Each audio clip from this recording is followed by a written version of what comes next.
एक ऐसी घटना, इसके बारे में सोचकर मेरा दिल आज भी दहल जाता है। यह घटना उस समय की है जब मैं अपने कर्तव्यों का पालन नहीं किया करता था।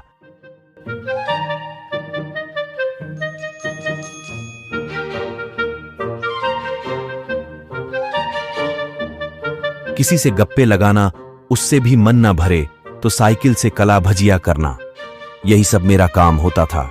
इधर मेरी पत्नी सुबह से लेकर शाम तक काम किया करती था। घर के सारे काम करने के बाद सब्जियों को लेकर के बाजार में बेचने के लिए जाया करती थी।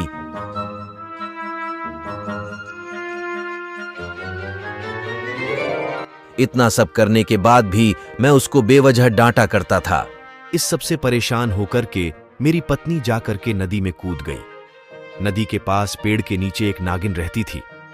उसे नागिन ने मेरे पत्नी को बचा लिया।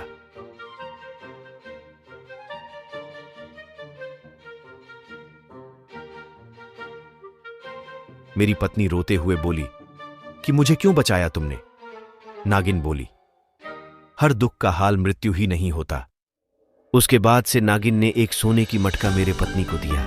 मेरे पत्नी ने सोने के मटका को लेकर घर आ गई। उसे मटके को बेचकर कि हमने एक आलीशान बिल्डिंग बना लिया। उसके बाद मेरे घर में एक प्यारी सी बच्ची भी हुई, जिसकी सूरत देख देख करके दिल खुश हो जाता था।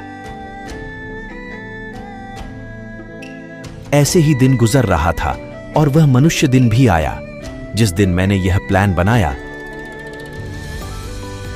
पेड़ के नीचे बैठकर मैंने यह प्लान बनाया। उसके बाद से मैं अपने घर आया, अपने पत्नी को अपने बातों में फंसा लिया। मेरी पत्नी मुझ पर विश्वास करके मेरे साथ चलने के लिए तैयार हो गई।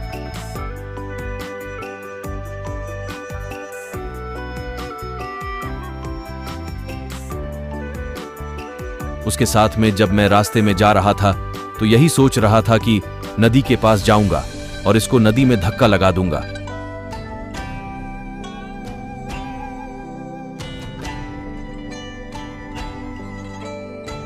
और मैं किया भी ऐसा ही। तभी मुझे किसी सांप ने काट लिया। सांप के काटते ही मैं गिर के बेहोश हो गया। जब मेरी आंख खुली, मैं अपने आप को अपने घर में सोफा पर पाया। इसके बाद से मेरी जिंदगी बिल्कुल बदल गई। अब मैं अपने नया जीवन को अच्छे तरीके से जीता हूं। आज मैं एक अच्छा पति और पीता हूं और मैं अपने कर्तव्य को ठीक से पालन करता हूं।